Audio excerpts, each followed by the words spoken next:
నమస్తే అందరికీ. Hi friends. నేను ఈశాన్య భారతదేశ రాష్ట్రాల్లో టూర్కి వెళ్ళినప్పుడు గమనించిన కొన్ని విషయాలు, అవి మనం నేర్చుకోవాల్సిన విషయాలు రెండు చెప్తాను. ఒకటి, అన్ని విషయాల్లో శుభ్రత.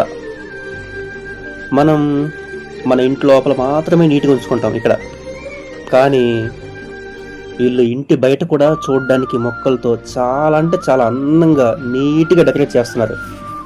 నిజంగా రోడ్ల మీద ఎక్కడ కూడా no plastic, no paper, no garbage.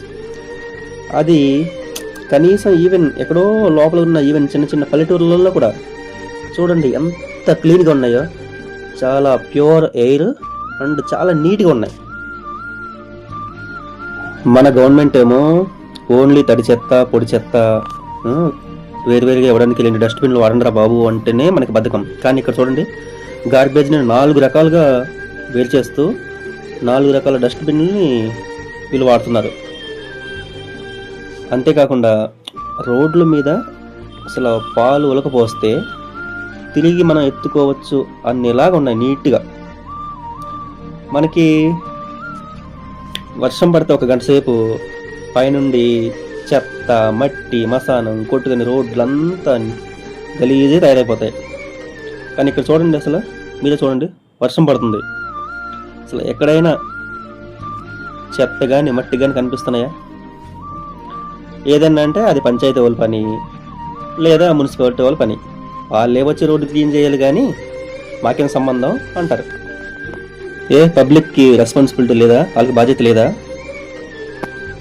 ఇక్కడ చూడండి, ఎక్కడో రోడ్డు పక్కన కాలువ ఎంత శుభ్రంగా ఉందంటే ఈ కాలువలో ఉన్న చేపలు కూడా చాలా క్లియర్గా కనిపిస్తున్నాయి. అది మన కాలువలు ఎలా ఉంటాయి?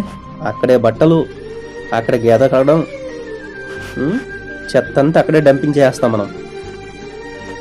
ఇంకా నెక్స్ట్ రెండో పాయింట్, ట్రాఫిక్ రూల్స్ అండి. నిజంగా ప్రతి ఒక్కరూ హెల్మెట్ వాడుతున్నారు. ఒక వెహికల్ వెళ్తే దాని వెనకాల ఇంకో వెహికల్ చక్కగా నీట్గా ట్రాఫిక్ డిసిప్లైన్తో ఒక లైన్లోనే వెళ్తున్నాయి, కానీ ఎవ్వరు ఓవర్టేక్ చేయట్లే. తర్వాత ఇంకా ముఖ్యమైన విషయం ఏంటంటే, అసలు ఎవ్వరు కూడా హార్న్ అనేది ఎవ్వరు వాడట్లేదు. అక్కడ అన్న రోడ్డు పక్కన ఖాళీగా ఉన్నా కూడా అలా ఆగుతున్నారే తప్పితే అలా ఓవర్టేక్ చేసేసి ఇష్టం వచ్చినట్టుగా మనకు గందరగోళంగా వెళ్ళట్లే. రోడ్లు కూడా చాలా బాగున్నాయి. ఇదంతా వాళ్ళకి ఎలా పాసిబుల్ అయింది? దీన్నే సివిక్ సెన్స్ అంటారు. నిజంగా మనం మారాలబ్బా. ప్రతిదీ గవర్నమెంట్ మీద వేసేసి నిందలు గవర్నమెంట్ మీద వేసేయడం కాదు, మనం మారాలి. జై హింద్.